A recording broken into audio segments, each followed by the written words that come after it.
शाहरुख खान की आने वाली पठान मूवी हिंदुओं फ्लॉप होनी चाहिए।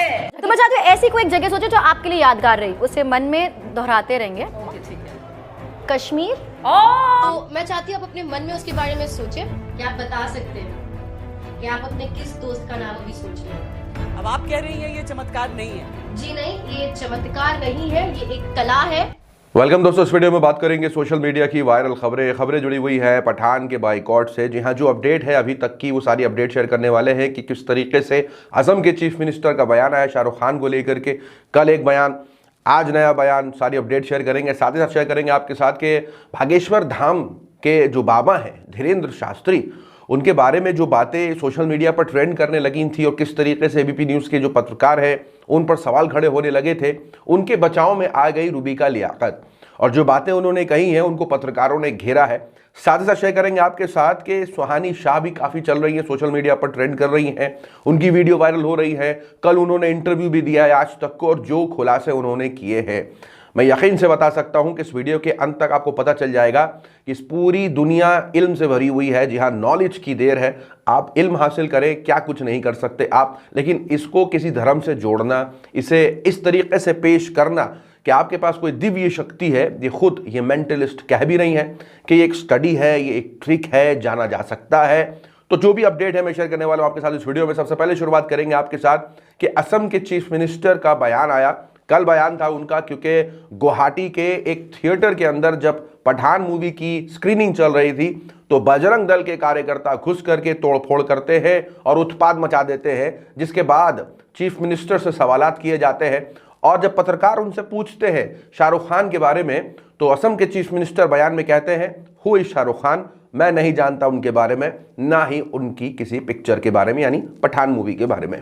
अब हुआ यह कि सोशल मीडिया पर इनके इस बयान के बाद लोगों ने बड़े आलोचना करना शुरू कर दिया सोशल मीडिया पर और ये तक शेयर किया कि ये गुवाहाटी के सिनेमा घरों का हाल है। किस तरीके से पिक्चर रिलीज होगी 3 दिन के बाद, लेकिन अभी से जो है वो बुकिंग होनी शुरू हो चुकी है और यहां ये बोल रहे हैं हु इज शाहरुख खान। इस वजह से ये हैशटैग ट्रेंड कर रहा है। अब हुआ यह है कि आज अपडेट निकल के आया है जहां असम के चीफ मिनिस्टर ने अपने ट्विटर से एक ट्वीट करके ये जानकारी दी है कि बॉलीवुड एक्टर श्री शाहरुख खान ने उनको कॉल किया रात 2 बजे, बातें करी और उन्होंने कंसर्न जताया कि गुवाहाटी में जो हालात पेश आए हैं स्क्रीनिंग के वक्त में, तो उन्होंने श्री शाहरुख खान से कहा कि जी हां, इसको देखा जाएगा, इसको संभाला जाएगा, इस पर नजर रखी जाएगी। सोशल मीडिया पर इस बयान के बाद जो है असम के चीफ मिनिस्टर से जनता ने सवाल पूछ डाला कि कल तक तो कह रहे थे कि कौन शाहरुख खान, आज श्री शाहरुख खान। सोशल मीडिया पर उनके इस बयान के बाद यह भी एक रिएक्शन आया कि भक्त और गोदी मीडिया कल खुश हो रहे थे कि हेमंत बिस्वा ने एक प्रेस कॉन्फ्रेंस में कह दिया कि शाहरुख खान कौन है। आज शर्मा जी कह रहे हैं और जानकारी दे रहे हैं लोगों को कि रात को शाहरुख खान यानी श्री शाहरुख खान जी से रात को 2 बजे बात हुई है और उन्होंने चिंता जाहिर करी है कि गुवाहाटी यानी असम के गुवाहाटी के अंदर थिएटर में जो उत्पात मचाया बजरंग दल के कार्यकर्ताओं ने, उस पर वो बोल रहे हैं कि शाहरुख खान ने इसको लेकर चिंता जाहिर करी और असम के चीफ मिनिस्टर से बात करी। यहां लोगों ने यह भी एक्शन दिया कि शाहरुख खान हु से 2 बजे रात को बात हो गई, तो कहीं ना कहीं लोग हंस रहे हैं और ये भी कह रहे हैं कि किसी वाइज इंसान ने ये हमें सिखाया है कि बड़े बड़े देशों में ऐसी छोटी मोटी बातें होती रहती है, तो इतना दिल पर नहीं लेना चाहिए। साथ ही साथ आपके साथ अपडेट शेयर कर दे कि भागेश्वर धाम वाला मामला जो है ना वो सुलझेगा नहीं। वो इसलिए नहीं सुलझेगा क्योंकि एक पक्ष ये कहेगा कि वो धर्म से जुड़ा है और दूसरा पक्ष ये कहेगा कि नहीं, ये पूरी साइंस है, ये स्टडी है, इसे आप हासिल करेंगे तो आप भी खुद कर सकेंगे, मेहनत करने की देर है। लेकिन जब आप इसे किसी धर्म विशेष से, या मान लीजिए आपके पास कोई इल्म हासिल हो गया और आपने देखा कि ज़्यादा लोग कौन से हैं, यानी मेजॉरिटी में ज़्यादा लोग कौन से हैं, किस धर्म से हैं, आप अचानक से उस धर्म का चोला पहन के बैठ जाते हैं, कुछ कला दिखाने लग जाते हैं, तो आपके पास एक बड़ी भीड़ आ जाती है, आप उससे जो चाहे वो करवा सकते हैं। यही बात ग्रंथों में भी लिखी हुई है कि धर्म का इस्तेमाल बुरे लोग भी करते हैं अपने निजी फायदे के लिए। लेकिन यहां पर अच्छी बात यह है कि कुछ ऐसे मेंटलिस्ट हैं, कुछ ऐसे मैजिशियन हैं जो इसका खुलासा कर रहे हैं और मैं जो क्लिप दिखाने वाला हूं ना, उसे देख करके आपके पैरों के नीचे से जमीन खिसक जाएगी कि फोन पर बैठे बैठे पर भी वो आपके दिमाग में क्या चल रहा है वो बता सकते हैं। और जी हां, श्वेता जो कि एंकर हैं और जिन्होंने 2000 के नोटों में, वो आपको याद होगा, जिन्होंने चिप तक निकाल दी थी, जब उनके मन में क्या चल रहा था ये बता दिया मेंटलिस्ट ने तो पैरों के नीचे से उनकी भी जमीन निकल गई। और जो रिएक्शन था वो भी मैं शेयर करूंगा, किस तरीके से श्वेता का रिएक्शन आया है, वो सारी अपडेट मैं शेयर करने वाला हूं। लेकिन उससे पहले बता दूं कि जिस तरीके से भागेश्वर धाम, जिस तरीके से उन्होंने लाइव चमत्कार किया सरकार ने, तो उसके बाद हुआ ये कि लोग एबीपी न्यूज के पत्रकारों पर सवाल खड़े करने लगे कि सवाल पूछने के बजाय, ये पूछने के बजाय कि कैसे किया आप वहां बाबा जी, और फिर वहां नारे लगा रहे हैं। तो ये जब आलोचना होने लगी तो रूबिका लियाकत को बहुत बुरा लग गया। रूबिका लियाकत ने लिखा एबीपी न्यूज के पत्रकार को टैग करके कि देख रहे हो, तुम्हारे पीछे सारे लकड़ भग्गे की फौज जो है वो लग गई है। ये सब मुंह में दही जमा लेते हैं जब रामचरितमानस पर मंत्री की टिप्पणी पर उनकी उंगलियों में लकवा लग जाता है। बंदूक से जिन भगाने वालों पर उन्हें मोतियाबिन हो जाता है, खेल समझो। यानी रूबिका लियाकत ये बताना चाहती है कि अगर दूसरे बुरा करते हैं, दूसरे गलत करते हैं, तो ये गलत करते हैं तो क्या गलत है? आप समझ रहे हैं कि गलत को डिफेंड कौन करता है? जो खुद गलत होता है। वही वाली बात यहां रूबिका लियाकत दर्शाती हुई दिखाई दे रही है, जिसका जवाब पत्रकार देते हैं उनको और कहते हैं कि जिस जबान का वो इस्तेमाल कर रही है ना, वो आपकी स्क्रीन पर, गली मोहल्ले के बच्चे भी इतनी घटिया जबान का इस्तेमाल नहीं करते। एक धर्म में अगर कोई कमी है, गलती है, तो उसको छुपाने के लिए दूसरे धर्म का सहारा नहीं लेना चाहिए। कि ऐसी मानसिकता और एजेंडा को सपोर्ट आप ही करती हैं। यानी अगर कोई गलत करे तो उसे गलत बोलने की हिम्मत रखनी चाहिए, ये ना कहें कि वो भी तो गलत कर रहे हैं। ये मानसिकता बहुत गलत है। आज जिस वीडियो को मैं आपके सामने शेयर करने वाला हूं, वो अपने आप में जब मैंने भी देखी, ऐसे तो हम देख रहे हैं लेकिन कोई इसको धर्म से नहीं जोड़ता तो हमें खास फर्क नहीं पड़ता। लेकिन जब कोई इंसान ये कहता है कि क्योंकि उसके पास ये ताकत ईश्वर की तरफ से है या अल्लाह की तरफ से है, या कोई भी धर्म का इंसान कुछ भी बोल सकता है, मैं किसी पर्टिकुलर धर्म की बात नहीं कर रहा। धर्म गुरुओं में ये होता है कि वो इस इल्म को हासिल करते हैं और धर्म की किताबों में कई बार मेंशन भी है कि ईश्वर अल्लाह इल्म देता है, कुछ कुछ लोगों को देता है, जिसे वो पसंद करने लगता है देता है, ठीक है। लेकिन जब वो शख्स अपने आप की तारीफ के लिए, अपनी परस्ती के लिए, अपनी वाहवाही के लिए, अपने नाम के लिए, लोगों को अपने काबू में करने के लिए जब इसका इस्तेमाल करता है, तो हमें कहीं ना कहीं सतर्क रहने की ज़रूरत है कि कहीं ऐसा ना हो कि वो ज़्यादातर लोगों को अपने मुनाफे फ़ायदे के लिए गुमराह ना कर दे, अपने नफ़े के लिए, अपने अहंकार के लिए पूरी सोसाइटी को बदनाम बर्बाद ना कर दे। तो इसका ख्याल रखना पड़ता है। लेकिन यहाँ पर सबसे अच्छी बात यह है कि जब मैंने सुहानी शाह की वो वीडियो देखी जिसके अंदर वो इंटरव्यू में, यानी यूं कह लीजिए कि डिबेट ही हो रही थी इस पूरे मुद्दे पर और बताया जा रहा था कि ये क्या है, जब उन्होंने श्वेता की बचपन की एक फ्रेंड का नाम बता दिया और श्वेता चौंक गई, तो समझ में आया कि नहीं, वाकई ये इल्म है और इसके लिए बहुत जदोजहद होगी और ये इल्म कई लोगों को हो सकता है, लेकिन ये चमत्कार नहीं है। क्योंकि श्वेता जो एंकर थी वो भी कहने लगी कि इसको आप चमत्कार नहीं कहेंगे। मैं वीडियो शेयर करने वाला हूं, लेकिन उससे पहले बता दूं कि कई बार जब भागेश्वर धाम के धीरेन्द्र शास्त्री पर चर्चा हो रही थी तो लोगों ने सुहानी की भी वीडियो शेयर करी, जहां उन्होंने संदीप माहेश्वरी के बारे में, उनके मन में क्या चल रहा है वो तक बता दिया था। About the person's name. Think about the persons name. आंखें बंद कर दीजिए। आंखें बंद। इमेजिन करिए आपके सामने एक बहुत बड़ा स्क्रीन है ना, उसके ऊपर ये नाम लिखा हुआ आ रहा है। सरनेम काट दो सर, खाली नेम सोचना है, ठीक है? Only the name. नाम में नंबर ऑफ लेटर्स गिनो।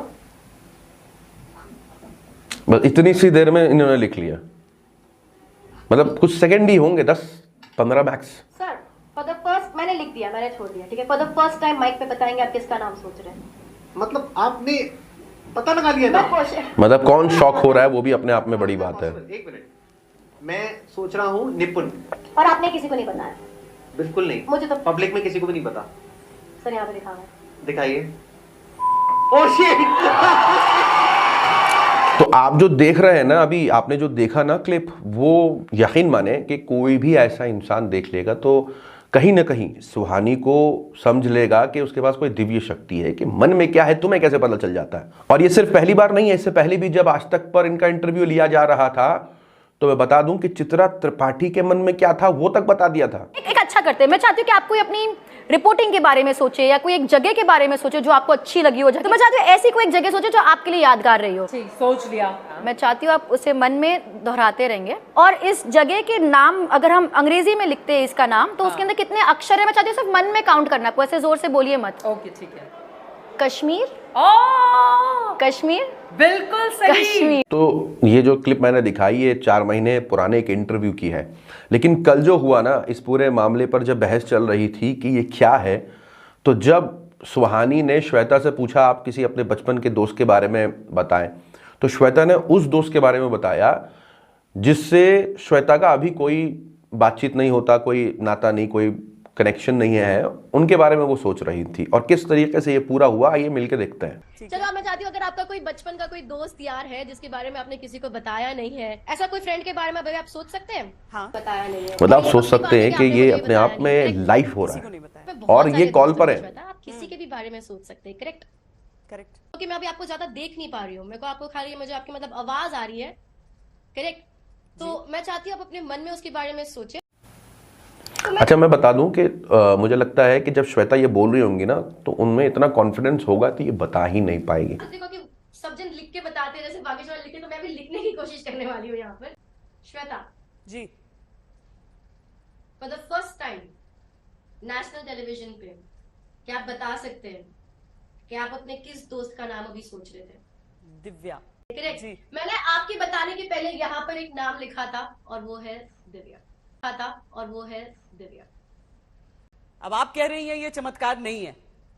जी नहीं, ये चमत्कार नहीं है, ये एक कला है, एक ट्रिक है। तो अपने आप में ये बातें साबित करती हैं कि ये एक स्टडी है, इसके लिए एक वक्त देना पड़ता है, यूं कह लीजिए कि एक उम्र देनी पड़ती है, और तब जाकर के ये इल्म हासिल होता है। इसका ताल्लुक बिल्कुल भी ये कहना कि ये किसी धर्म से है या ईश्वर ने दिया है, देखिए ऐसे कहने को तो हम सभी चीज़ कहते हैं कि ईश्वर की देन है, मतलब जो ज़बान का मैं इस्तेमाल करके कह रहा हूँ वो भी तो ईश्वर की देन है। कहने का मतलब है हर चीज़ तो अल्लाह की देन है, लेकिन जब हम किसी पर्टिकुलर चीज़ का इस्तेमाल करते हैं और फिर उसको किसी समुदाय के खिलाफ करने लगे, मान लीजिए आपके पास ये इल्म है, आप बोल रहे हैं कि मेरे पास ईश्वर की देन है, अल्लाह की तरफ से है, जो भी आप कह रहे हैं, और फिर जब आप ये कहते हैं और आप एक आवाम को कंट्रोल करने लगते हैं, ऑडियंस को, लोगों को काबू करने लग जाते हैं, आप उनसे जो बोलते हैं वो करवा लेते हैं, आप जो बोलते हो वो करने लग जाते हैं, फिर बड़ा सवाल खड़ा होता है कि जब आपके हर हुक्म का पालन होने लगता है